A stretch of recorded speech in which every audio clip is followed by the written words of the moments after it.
வணக்கம் Rudra astro TV channel நேர்களே, நான் உங்கள் அன்பான சயின்டிபிக் வேதிக் அஸ்ட்ராலஜர் அஸ்ட்ரோரஞ்சி பேசுகிறேன்.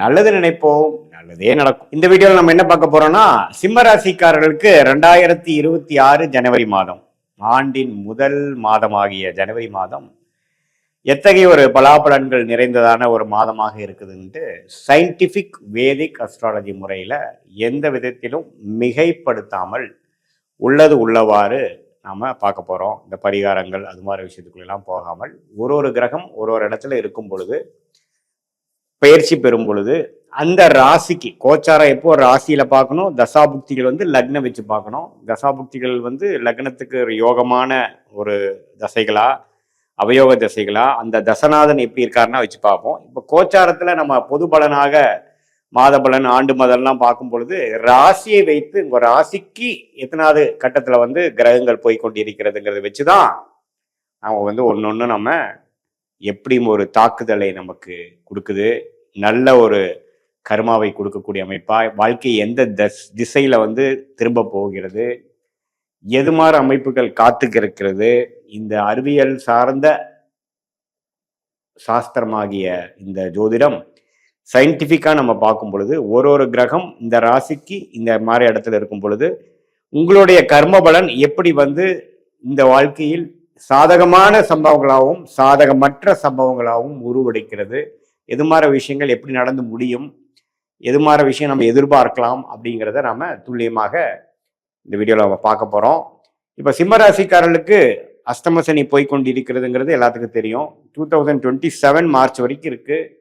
ஜனவரி மாதம் அதுக்கு நடுவால ஒரு பீரியட்ல மாதம் முழுவதும் அஷ்டம சனி தாக்குதல் சிம்மராசிக்காரர்களுக்கு உண்டு. குரு பாருங்க 11ஆம் இடத்துல இருக்கிறது நல்ல ஒரு சப்போர்ட், நல்ல ஒரு பாதுகாப்பு.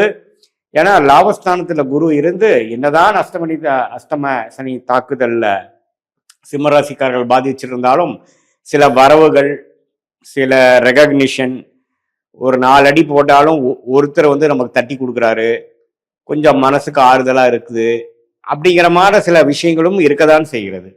அதே சமயத்துல ராசிக்குள்ள கேதுவும் 7ஆம் இடத்துல ராகு இருக்கும் பொழுது நண்பர்கள் இடையே கொஞ்சம் பிரச்சனைகள், கொலீக்ஸ், கஸ்டமர் இடையே நம்ம கொஞ்சம் கேர்ஃபுல்லா டீல் பண்ணணும். படிக்கிற மாணவர்கள் நண்பர்களிடையே பார்த்து பண்ணணும், பழகணும். புதுசா இருக்கிறவங்களோட உண்மையிலேயே கவனமாக இருக்கணும். இந்த நேரத்தில் தான் பார்த்தீங்கன்னா தெரியாத ஒரு விஷயத்துக்குள்ள போய் மாட்டிக்கிறது, ஸ்கேமில் மாட்டுறது, வயசு கோளாறுல நடக்கக்கூடிய அந்த 20 வயசு 25 வயசுல பார்த்தீங்கன்னா அந்த காதல் விஷயத்தில் போய் மாட்டுறது, அவப்பேரு எடுக்கிறது, கெட்ட பேர் வாங்குறது, திடீர்னு விபத்துகள் நடக்கக்கூடிய அமைப்புகள், இது மாதிரிலாம் சில விஷயங்கள்லாம் அஷ்டம சனி தாக்குதல் இருக்கும் பொழுது இந்த ராகு எதுவும் ராசிக்குள் இருக்கும் பொழுது கொஞ்சம் ஒரு மாதிரியான ஒரு அமைப்புகள் இருக்கப்போ கேர்ஃபுல்லாக நம்ம இருக்கணுங்கிறது தான் பலன். அதே சமயத்தில் இப்போ உங்களுடைய ராசி அதிபதி செவ்வாய், புதன், அப்புறம் சுக்கிரன், ராசி அதிபதி யாரு சூரியன், எல்லாமே 5ஆம் இடத்துல இருக்கிறாங்க முதல் 2 வீக்ஸ்ல. ஸோ முதல் 2 வாரத்துல குருவின் பார்வையில ராசி அதிபதி இருக்கிறது. ஜனவரி மாதம் நியூ இயர்ல இருந்து பாத்தீங்கன்னா பொங்கல் டைம் வரைக்கும் நிறைய நல்ல விஷயங்கள் நடக்குது, மன உற்சாகமா இருக்கும். ஒரு நாளும் பார்த்தீங்கன்னா மகிழ்ச்சிகரமாக போகக்கூடமா இருக்கும். என்னதான் அஷ்டம சனி தாக்கு ஒரு பக்கம் பிரச்சனை இருந்தாலும் சிலதெல்லாம் உங்களுக்கு பாசிட்டிவாக நடந்துட்டு இருக்கக்கூடிய அமைப்புகள் பரிபூர்ணமாக உண்டு. ஸோ அதனால முதல் 2 வீக்ஸ் ரொம்ப நல்லா இருக்குது சிம்மராசிக்காரர்களுக்கு. தை பிறந்ததுக்கு அப்புறம் பொங்கலுக்கு அப்புறம் பார்த்தீங்கன்னா எல்லா கிரகமும் 6ஆம் இடத்துக்கு போய் குருவின் பார்வையிலிருந்து விலகிறார். ஸோ அது என்ன ஆகும், சில விஷயங்கள் புதுசா ஒரு ப்ராஜெக்ட் ஸ்டார்ட் பண்றது, டிராவலிங், புதுசா ஒரு இடத்துக்கு போறது, குடுக்கல் வாங்கல்ல புதுசா ஒரு இன்வெஸ்ட்மெண்ட் பண்றது, ஒரு தொடர்பு கொண்டு வர்றது, அது மாதிரி புதிய விஷயங்கள் தை மாசத்துக்கு அப்புறம் பண விஷயமா இருந்தாலும் சரி, இருக்கக்கூடிய இடம் டிராவலிங்கா இருந்தாலும் சரி, அதே சமயத்துல தொடர்புகள் விஷயமா இருந்தாலும் சரி, முதலீடுகள் விஷயங்கள், இது எல்லாமே கொஞ்சம் activity filled second half of January உங்களுக்கு 6ஆம் இடத்துல சூரியன், புதன், செவ்வாய், சுக்கிரன் எல்லாமே பார்த்தீங்கன்னா ஜனவரி 15 16க்கு அப்புறம் மாறுறாங்க. அப்புறம் குருவின் பார்வையிலிருந்து விலகும் பொழுது என்னன்னா நம்ம முதல் 2 வீக்ஸ்ல சிலதெல்லாம் என்ஜாய் பண்ணிட்டு இருந்த விஷயங்களுக்கு ஓரளவுக்கு முடிஞ்ச அந்த படலம் முடிஞ்சு அடுத்த கட்ட வாழ்க்கையில நகர்த்துக்கொள் வேலைக்காக மாறுறது, டிராவல் பண்றது, படிக்கிற மாணவர்கள் பார்த்தீங்கன்னா படிப்பு விஷயத்துக்காக சில முயற்சிகள் எடுக்கிறது, உடல் உபாதைகள் கொஞ்சம் வரக்கூடிய அமைப்புகள் இருக்கு. சீனியர் சிட்டிசன்ஸ்லாம் பார்த்தீங்கன்னா செகண்ட் ஹாஃப் ரொம்ப கேர்ஃபுல்லாக இருக்கணும். கரெக்டான மெடிசன்ஸ் எடுக்கிறோமா, கரெக்டாக எடுக்கிறோமா, நம்மளுடைய உடலுக்கு வேணுங்கிற ஃபுட்டு, எக்ஸசைஸு எல்லாமே கரெக்டாக பண்ணுறோமா, கவனமாக இருக்கிறோமா எல்லாத்துலேங்கிறதையும் பார்த்துக்கணும். ஏன்னா ஒரு பக்கம் அஷ்டம சனி நடக்குது, ஒரு பக்கம் எல்லா கிரகங்களும் ராசி அதிபர் வந்து 6ஆம் இடத்துக்கு போகிறாரு. ஸோ அது மாதிரி இருக்கக்கூடிய அமைப்புகள் வந்து ஜனவரி மாதம் முழுக்கும் குறிப்பாக செகண்ட் ஹாஃப் வந்து கொஞ்சம் கவனமாக இருக்கக்கூடிய அமைப்புகள் இருக்கு.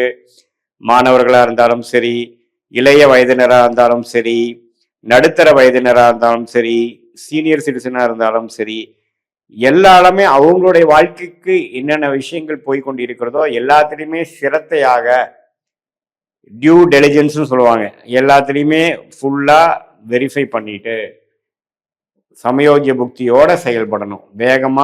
விவேகமானு கேட்டிங்கன்னா விவேகமாக செயல்படணும். இல்லை சார் நம்ம விவேகமாக செயல்படாமல் கொஞ்சம் வேகமாக முடிவெடுத்து நடந்தால் என்ன நடக்குங்க சாமி அப்படின்னு நீங்கள் கேட்டிங்கன்னா என்ன நீங்கள் எதிர்பார்க்கிற விளைவுகள் வராது. நீங்கள் ஒன்று நினைக்கிறது ஒன்று, நடக்கிறது ஒன்று. நீங்கள் ஒருத்தரை நினச்சி இவர் இப்படி தான் அப்படின்னு நினச்சி நீங்கள் ஒரு சில விஷயங்கள் அவர்கிட்ட பண்ணுறீங்க, அது அப்புறம் தான் தெரியும் அவர் அது மாறனவர் இல்லை, நாம் வந்து தப்பு கணக்கு போட்டோம் அப்படின்னு தெரியும். நண்பர்கள் விஷயத்தில் நாம் ஏதோ ஒன்று பேசுனது தப்பாக மிஸ்கம்யூனிகேட் ஆகும்.